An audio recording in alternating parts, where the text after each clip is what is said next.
Comme vous, hein, je partage l'intérêt pour ce document. C'est vrai que c'est un document très complet, très intéressant, avec lequel on partage un certain nombre de constats qu'on a pu faire depuis un certain nombre d'années sur nos différentes prises de parole au sein de ce conseil municipal.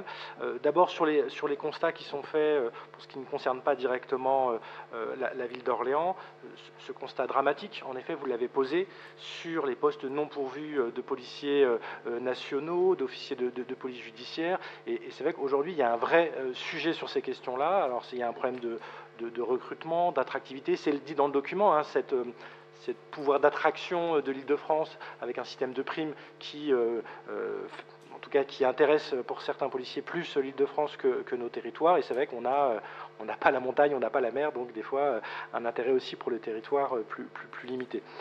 Néanmoins, dans le document, ce qui est intéressant aussi, c'est de pouvoir poser un certain nombre de constats aussi sur le recrutement sur la police municipale, sur les difficultés à garder des policiers municipaux, avec cette...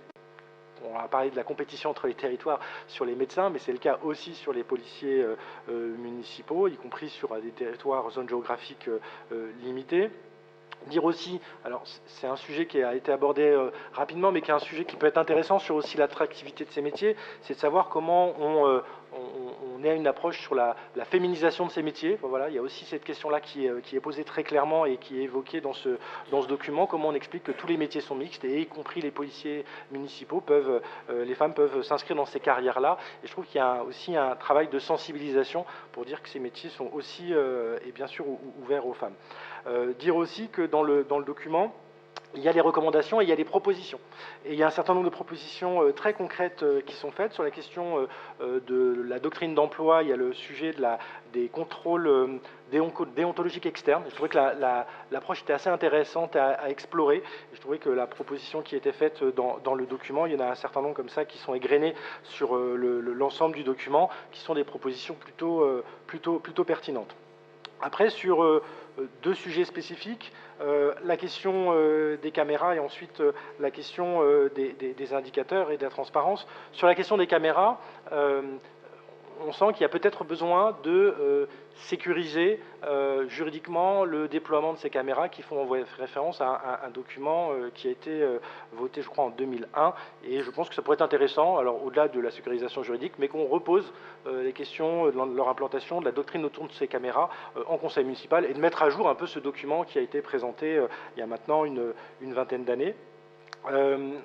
Un étonnement sur les caméras piétons. Alors, je crois qu'ils annoncent, alors je vous le fais de tête, je crois que c'est 28 caméras piétons. Alors, je pensais que c'était généralisé à l'ensemble des policiers municipaux. Donc voilà, c'est plutôt une question je trouve que c'est important, ça rassure à la fois le policier et les personnes. Et après, voir comment c'est utilisé. J'ai cru comprendre qu'il y avait une utilisation assez limitée aujourd'hui de ces caméras piétons, parce qu'elles sont déclenchées de manière directe par le policier lui-même qui enclenche ou non la caméra, mais voilà, ça pourrait être intéressant de pouvoir réfléchir à ces questions-là. Il y a des propositions aussi très concrètes sur l'élargissement du secteur de l'équipe équestre. Voilà, c'est des choses qui ne sont pas dans les recommandations, mais qui sont dans le document, qui sont très intéressantes en termes de propositions. Sur on va dire le point d'achoppement assez fort sur le document, j'en ai avec une lecture peut-être un peu plus sévère que la vôtre, c'est la question le terme plus large, de la transparence. C'est-à-dire qu'aujourd'hui, on voit bien que le suivi d'activité reste assez flou, assez opaque, que toutes les instances qui permettent de lever ces questionnements sur la transparence soit ne sont pas réunies, soit sont réunies de manière très peu fréquente. Enfin, on a le contrat local de sécurité, mais on a notre commission sécurité qui est quand même pas bien réunie souvent, commission municipale, qui n'a même pas été réunie sur ce document. Autant il y avait peut-être pas des sujets à tous les mois à réunir, mais là on avait un vrai sujet à mettre à l'ordre du jour de cette commission sécurité qui aurait pu permettre de soulever un certain nombre de questions qu'on a pu se poser en amont du conseil municipal. La question aussi, bien entendu, et vous l'avez évoqué très rapidement, la question des statistiques et des indicateurs qui permettent de révéler l'activité réelle sur notre territoire de notre police municipale. Et là-dessus, la Cour à la Chambre régionale des comptes est très sévère. Enfin, elle tient des mots assez durs quand elle explique que sur la vidéoprotection, pour revenir dessus, ne fait pas l'objet de suivi statistique permettant d'en mesurer les résultats. J'avais l'impression de, chaque année, on nous présentait des éléments qui pourtant disaient le contraire, ne font pas l'objet d'un suivi régulier d'une année sur l'autre, ce qui ne permet pas de les comparer.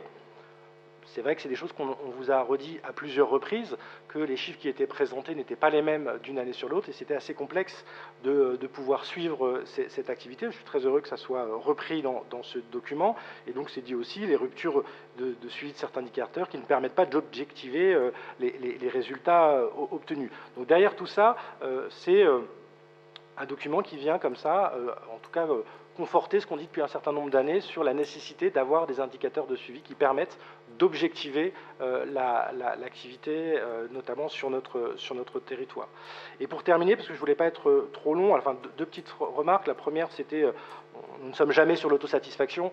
Bon, je me permets de nuancer, si le sujet n'était pas aussi important, ça me ferait sourire, mais avec la différente communication que vous faites sur le sujet, je pense que voilà, il y a la communication. Je ne remets pas en cause le volontarisme politique qu'il y a autour de cette thématique et le fait qu'il y ait des résultats qui soient acquis et qu'il y ait un travail qui soit fait. C'est le cas aussi dans d'autres collectivités. Vous avez fait des choix qui ont permis d'améliorer une part sensible de la sécurité sur notre territoire, et ça on ne l'a jamais remis en question. On pense que néanmoins on a un autre regard, un effort de transparence à faire et de faire évoluer aussi ces sujets-là qui évoluent très, très rapidement. Je prendrai un exemple et ça sera ma conclusion. Il y a un petit paragraphe qui n'a pas fait couler beaucoup d'encre et a peut-être pas porté l'attention de l'ensemble des collègues du conseil municipal, c'est la question de l'interpellation sur les délits routiers. Et le document explique qu'il s'interroge sur le fait qu'il n'y ait pas forcément un recul des comportements répréhensibles, et c'est peut-être une moindre constatation des infractions.